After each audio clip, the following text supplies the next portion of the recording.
It happens when you least expect it. You are driving to work, washing the dishes, or just about to drift off to sleep, and suddenly, there they are, their face, their voice, a memory of a conversation from 3 years ago.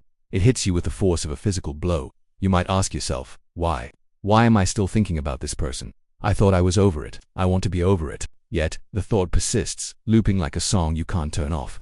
You try to analyze it. You try to rationalize it. You maybe even stalk their social media to see if they are thinking about you too. But the loop only tightens.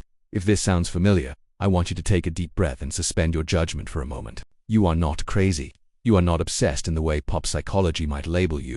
You are experiencing a phenomenon that is as much energetic as it is psychological. Today, we are going to pull back the curtain on the hidden mechanics of human connection. We are going to look at why certain people seem to bypass the logical gates of our mind and set up camp in our subconscious. The reason isn't always love, and it isn't always trauma. Often it is a matter of energy physics. Give this video a like right now if you are ready to stop being a passenger in your own mind and take the wheel back. By acknowledging this, you are already breaking the first layer of the spell. Let's start with the foundational truth of spirituality. Thoughts are not just weightless, invisible puffs of nothingness. Thoughts are real. They are electromagnetic impulses. They are events.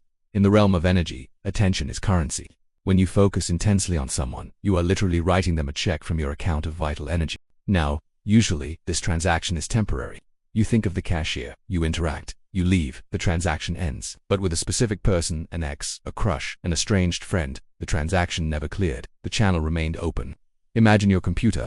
You know how it slows down when you have 50 tabs open in your browser. You might only be looking at one page, but the other 49 are running in the background, eating up your RAM, draining your battery, and heating up the processor. The person you can't stop thinking about is a background process that failed to close. Why didn't it close? Because of the law of resonance. In transpersonal psychology, we understand that we don't just connect with people through words or touch. We entangle with them quantumly. When two people share a significant emotional experience, whether it was intense passion, deep pain, or a sudden shock, their energy fields merge. It's like mixing blue and yellow paint to make green. Even after you separate, you are walking around with some of their yellow in your field, and they have some of your blue. This creates what we call an etheric cord. Think of it as a optic cable stretching from your solar plexus to theirs. Distance does not matter to this cable. Time does not matter. You could be on the other side of the world, 10 years later. If that cord is active, energy flows through it. Here is the shocking part. The reason you can't stop thinking about them might not be because you are thinking about them. It might be because you are feeling them thinking about you, or more accurately, you are feeling the vibration of the cord itself. You are mistaking the signal for your own thought. Have you ever noticed that the thoughts about this person often feel intrusive? They don't feel like your normal thoughts. They feel urgent, repetitive, and magnetic. That is the signature of an energetic entanglement. You are caught in a feedback loop. You send energy down the cord by worrying or longing.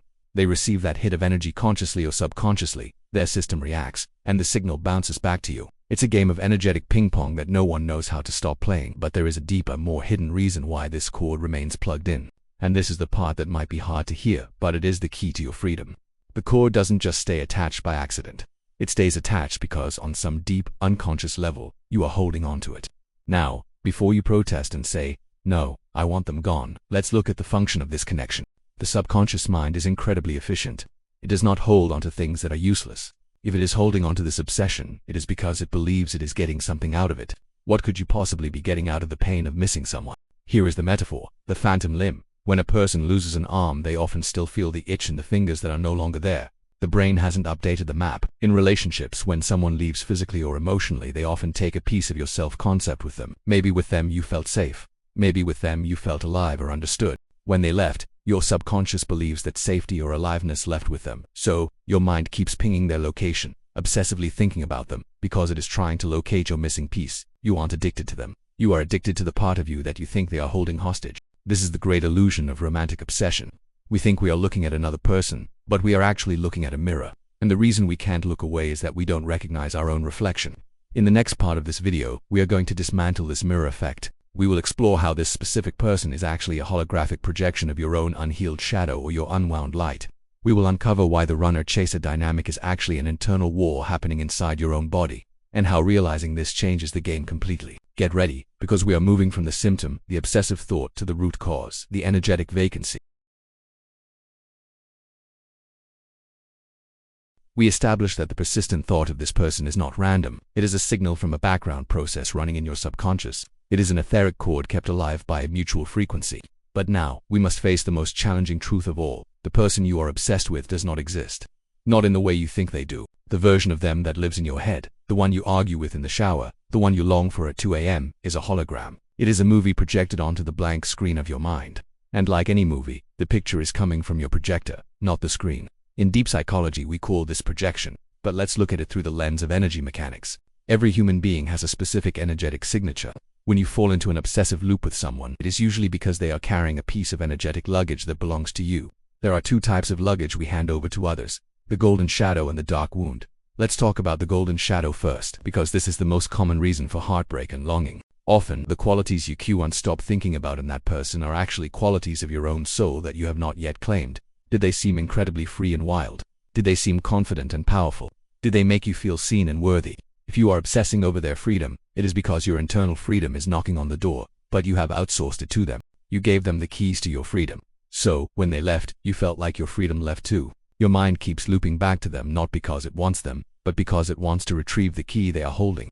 You are confusing the package, the person, with the contents, your own potential.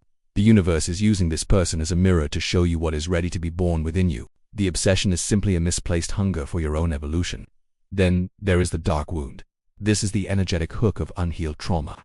If this person treated you poorly, if they were inconsistent, emotionally unavailable, or critical, and you still can't get them out of your head, we are dealing with a familiarity loop. Your nervous system is wired to solve puzzles. If you grew up in an environment where love had to be earned, or where emotional unavailability was the norm, your subconscious recognizes that specific person as a familiar puzzle. It latches onto them. It thinks, if I can just figure this person out, if I can just make them love me, I will finally solve the puzzle of my worthiness. The loop isn't love. It's a frantic attempt to rewrite history. You aren't thinking about them. You are relitigating your childhood or past traumas, using them as the actor in the play. Now, let's visualize the mechanism of the energy leak.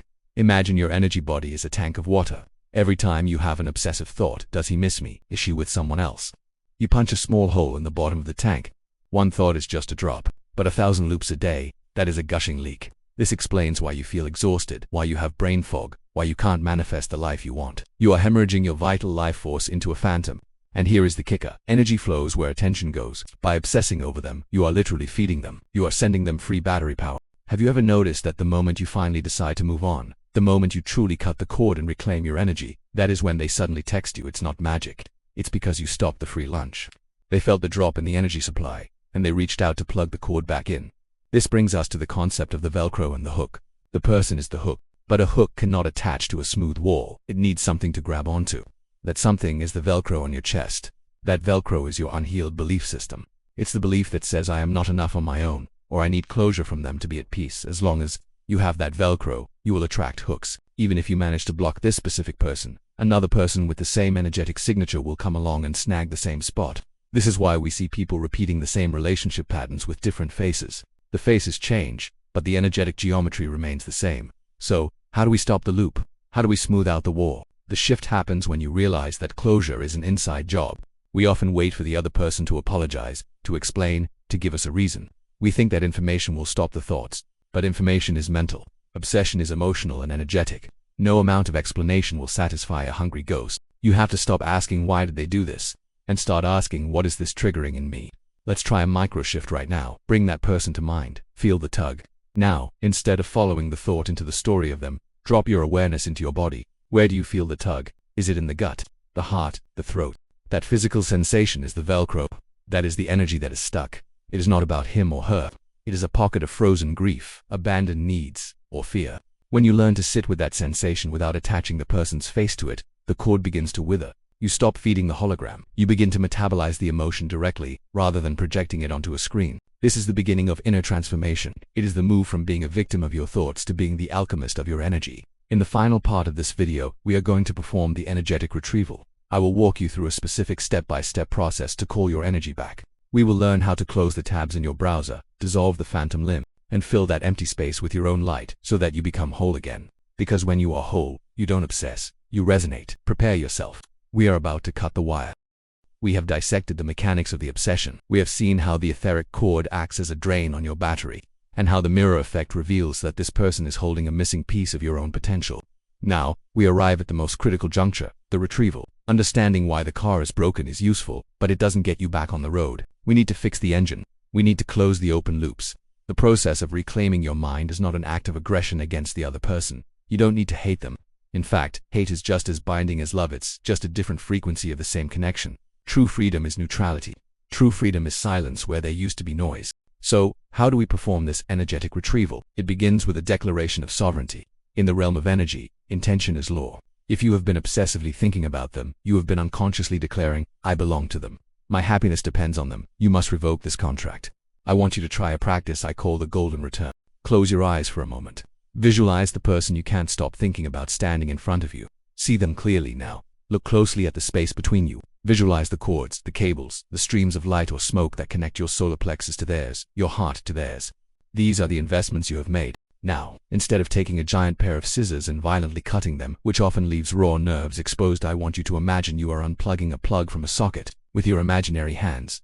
Reach out, take your energy cable, and unplug it from their field. Then, say these words, either out loud or internally, with absolute conviction. I call my energy back, from every timeline, from every memory, from every dream. I call it all back to me, cleaned and purified. It is mine. Visualize that energy rushing back to you like a river of golden light. See it filling your chest, your stomach, your head. See yourself becoming brighter, denser, more solid, and watch them fading. They are not disappearing into darkness. They are simply becoming neutral. They are becoming just another background character in the movie of your life, no longer the protagonist. But here is the catch. This is where most people fail. When you unplug that cord, you create a vacuum. Nature abhors a vacuum. If you leave that space inside you empty, your subconscious will panic. It will try to rush back to the old person, or it will find a new person to obsess over to fill the hole. You must fill the void immediately. This is the law of substitution. You cannot simply stop thinking about a pink elephant. You must start thinking about a green tree. What do you fill it with? You fill it with the golden shadow we talked about earlier. If you obsessed over them because they made you feel adventurous, you must go do something adventurous this week. If they made you feel beautiful, you must do things that make you feel beautiful on your own. You have to prove to your brain that the source of that feeling is internal, not external. You have to be the source. When you start generating your own validation, your own safety and your own excitement, the hook has nowhere to latch onto. The Velcro becomes smooth. This is the ultimate energetic protection. Now, a warning. When you do this work, when you truly pull your energy back, the universe will test you. We call this the extinction burst. Often, within days of doing a powerful cord-cutting visualization, that person will contact you. Or you will have a vivid dream about them, or you will see their name everywhere. Do not be fooled. This is not a sign that you are meant to be. This is the dying gasp of the old energy dynamic. It is the system checking, are you sure? Are you really done? If you engage, if you reply immediately, if you dive back into the fantasy, you plug the cord right back in. But if you stand your ground, if you observe the contact without reacting, if you keep your energy centered in your own frame, the loop breaks permanently. You level up. This journey of stopping the obsessive thoughts is essentially a journey of soul retrieval. The person was never the destination. The person was the catalyst. They were the intense, painful wake-up call designed to show you where you were leaking power. Thank you to them. Thank them for showing you your wounds. Thank them for showing you what you were missing in yourself. And then, let them go. Not with anger, but with the grace of someone who has learned the lesson and no longer needs the teacher. Imagine your mind as a beautiful, pristine room. For a long time, you have allowed a stranger to live there rent-free, sleeping on your couch, eating your food, making a mess. Today is eviction day. You are changing the locks. You are opening the windows. You are reclaiming the space for your own creativity, your own peace, your own future. As we close, remember, you are the thinker, not the thought. You are the generator of the energy, not the battery. You have the power to change the channel. If you are ready to reclaim your mind and your energy, I want you to make a commitment right now. In the comments below, write these 2 words, I return. I return means you are returning to yourself. You are returning to your center. You are returning to your power. Subscribe to the channel if this video helped you see your situation in a new light. Share this with a friend who is stuck in a loop. You might be the one who hands them the scissors. Until next time, keep your energy yours.